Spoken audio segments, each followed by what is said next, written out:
Mr. Mio, how's it going? He's sleepy. It's his mid-morning nap. Okay, this is an extension of the last video that I posted where I talked about the relationship that I left at 23 years old with someone who I had co-owned a home with. We were in a domestic partnership. I was on his health insurance. We co-owned a dog together. His name was Chip. I lost him in the separation. But somebody asked how I got the courage to leave that relationship, so I wanted to talk a little bit about that because I did not do this appropriately. Not appropriately isn't the right word. There are a lot of things I would have done differently. So I'm gonna talk a little bit about what I did do, what I wish I had done differently, and whatever else comes to mind. This might be a bit of a ramble. Usually I try to like plan out these kind of videos, but sometimes I get more interesting, authentic thoughts when I just like word vomit at you. So we're gonna try that out. If you hate this, you don't have to watch it. First, let me take a sip of coffee from my little tiny baby cat cup. Where do I begin? So I was with my ex for about 3 years. I actually broke up with him a year into the relationship because it felt like I was pretending to be someone that I wasn't when I was with him. I was more interested in finding a relationship than I was in finding a person who was actually right for me. He was a very yeehaw boy. He loved hunting, fishing, country, camping, and like, I don't like sleeping on the dirt willingly. I don't have the attention span to sit at a lake for hours holding a pole, waiting for a fish to come bite it. I also just can't kill an animal. Nothing against any of those things. They're just not for me. And I pretended like they were for a while. So I caught myself doing that very early on in the relationship. And I was like, if I keep doing this, I'm gonna just be miserable for the rest of my life, because my biggest fear has always been waking up when I'm 35, hating my life and feeling so stuck. And so I could feel the seeds of that life being planted. And I was like,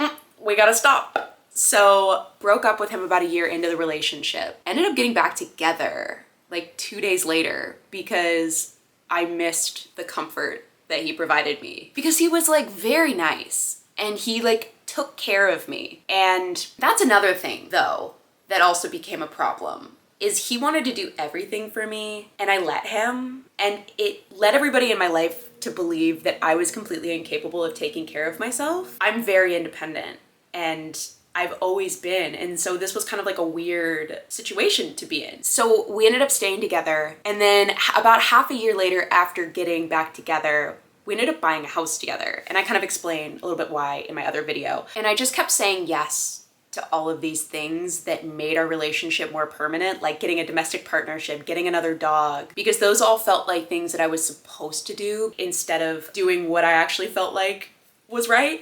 So as time went on, it started to feel like I was playing a part, and at a certain point, I just felt like I was like running out of material. Every single day I would wake up and feel like I had to be somebody that I was not to fit this life that was not for me. And I let this go on for way too long. We hit like the 3-year mark of our relationship, and I really started to reassess like, oh my gosh, I'm 23 years old.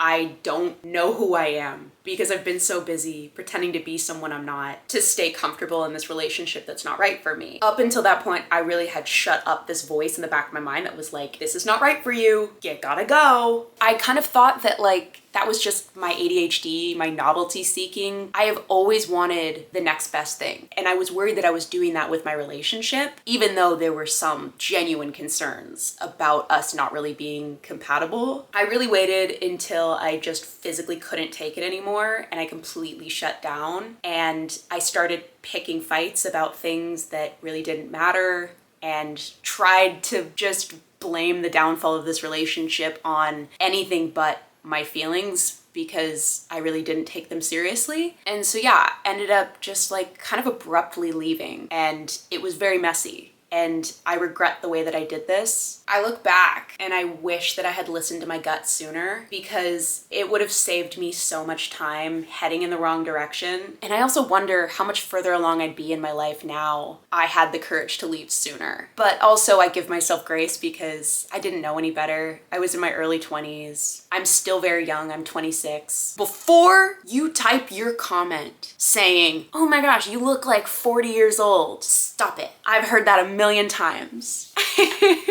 Yes, I look older than I am. I have rarely ever been carded when I buy alcohol. It's a blessing because I rarely remember to bring my ID with me. I was born in 1997. According to some sources, I am Gen Z, and I will cling to that. So, anyways, where was I? I don't even remember. Looking back, I really wish I had like stuck to my decision of us breaking up the first time because I was listening to my gut, but I didn't fully trust it. And I think that my decision to reverse that decision came from a fear of, will I ever be able to find something else? In the year and a half since I've left that relationship, I've had so many amazing experiences that I never would have had if I stayed, that have helped me grow as a person. I solo traveled. I took a 200-hour hot yoga teacher training. I trained Oatmeal to be my service dog for anxiety. He also became a therapy dog. We moved to LA. We've made so many friends. I've like hardcore pushed myself out of my comfort zone to really find out who I am. And I feel like I know myself better than I ever have. And I look back at the person that I was in my last relationship, and we're like entirely different people. I mean, like, we're the same person at our core, but I've just done so much work to explore who I am, and now I feel like I really know what I want. And even though like my life is not perfect by any means, I still feel like I'm kind of on the tail end of this journey of evolving after leaving this relationship. But I've learned so much about what I want out of life and also what I don't want. And I now am able to like take the things that I've learned and I can now apply them to this next phase of life that I feel like I'm entering. So yeah, if I could give Adria, who was stuck in a relationship that she wasn't happy in, some advice, it would be to start journaling every night, or as much as you can, because I only started doing that after I left my relationship, and it has helped me so much to sort through my thoughts and my feelings. Every night before bed, let me see, I have my journal somewhere, let me grab it. Ugh. Every night before bed, I just write down everything, all of my thoughts about where I'm at in life, what I did during the day, what my goals are, and I also like plan out my next day. At the end of each week, I go back and I read all of the entries from the past week, and it gives me like a good overview of how I'm feeling and the direction I'm going in my life, and it helps me notice patterns of thoughts that I have. So I would recommend doing that sooner, because journaling has helped me really like come to terms with a lot of feelings that seem so obvious now but have just been like floating under the surface for me. Also, something about just like writing my thoughts down makes them feel real and I take them more seriously. So yeah, start journaling sooner, trust your gut. Also just like trust that you'll be okay. Like, in the past year and a half since I left, I've taken a lot of leaps of faith, and even though I've landed in some sticky situations, I've always ended up just fine on the other side. And so just like trusting that I'll be okay. The idea of leaving something safe for something that is entirely unknown is like absolutely terrifying, but it's been worth it. That's all I can really say, is that it's been worth it. And yeah, I've rambled for about 15 minutes now. Hopefully there's some good advice in here. Maybe there isn't. But yeah, that's my advice. That's what I got. Okay, that's it. That's all I have for you. Let me know what other questions you have about my chaotic past few years. Okay, goodbye.